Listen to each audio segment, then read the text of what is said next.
In this video, we'll see how passwords are really cracked. Passwords are not saved as plain texts. Any website of this age on the internet uses a hashing algorithm to encrypt and manage passwords. There are many types of hashing algorithms like the SHA-1, MD5, etc. As an example for this video, let's consider Facebook. In order to log into your Facebook account, you enter your email and password and click on login. The first time you create a Facebook account, you are asked to fill in a form like this, which contains your name, your email address, and it asks you to choose a password, your birth date, and your gender. Once you click on sign up, this data is sent to the Facebook's backend database. In the Facebook's database, your name, your gender, your age, and your email or phone is saved as it is. But what about the password? As I told you, a password will never be saved as a plain text in a website's database. So this password is given as input to a hashing algorithm, and the output given by this hashing algorithm is the encrypted form of the password, which appears to be random but is not. This hashed password is saved in the Facebook's database but not the plain text, which means the password which you entered will never be saved on Facebook's database as a plain text.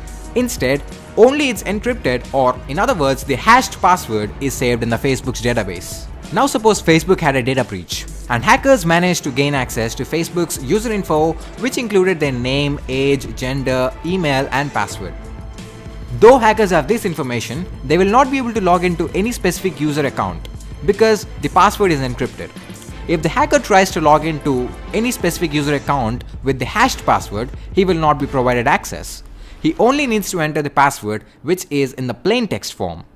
So what do the hacker do now?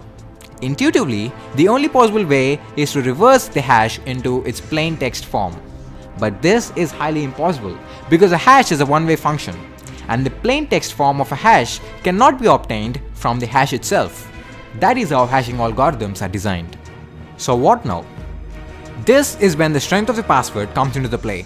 If you are using a common password like test123456, which I used earlier to sign up for Facebook, then the hacker will easily able to know the plain text form of your password from the hash string. There is something known as rainbow tables. These rainbow tables contain the password hashes of numerous commonly used passwords along with their plain text forms. So the hacker will be able to do a simple search with the password hash that he has, and if the password hash exists in the rainbow table, that means that the password is successfully cracked and we now have the password in a plain text form. Remember that rainbow tables contain the password hashes of only the passwords which are commonly used. As a reference, you can try it yourself at crackstation.net. But what if the password is not a commonly used password? In that case, rainbow tables are of no use. So there comes dictionary attack and brute force attack.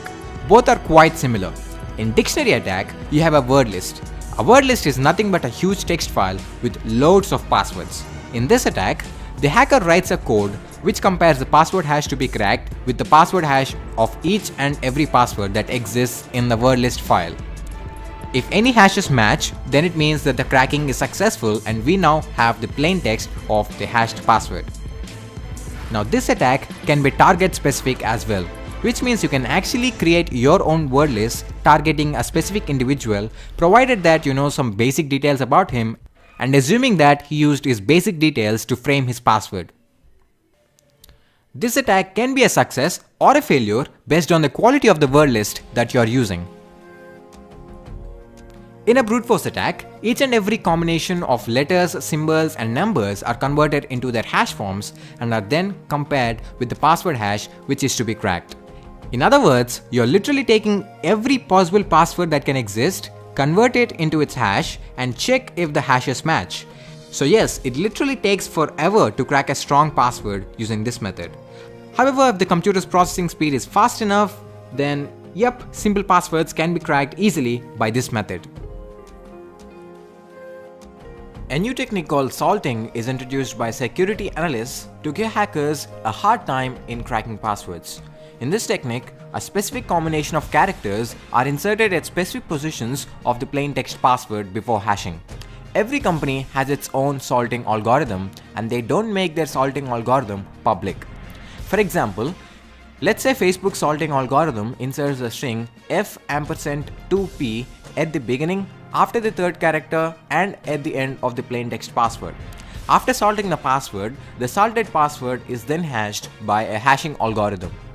So, when a salt is used, rainbow tables are of no use, even if the password to be cracked is a weak and commonly used password, because the hash of the password without salting do not match the hash of the password which is salted. Also, brute force attack and dictionary attack are not effective to crack salted passwords, unless the hacker already knows the salting algorithm employed by a company. So that is it for this video. Thanks for watching. Leave a like if you liked this video, and also don't forget to subscribe for more awesome videos. Comment down below if you have any doubts regarding this video.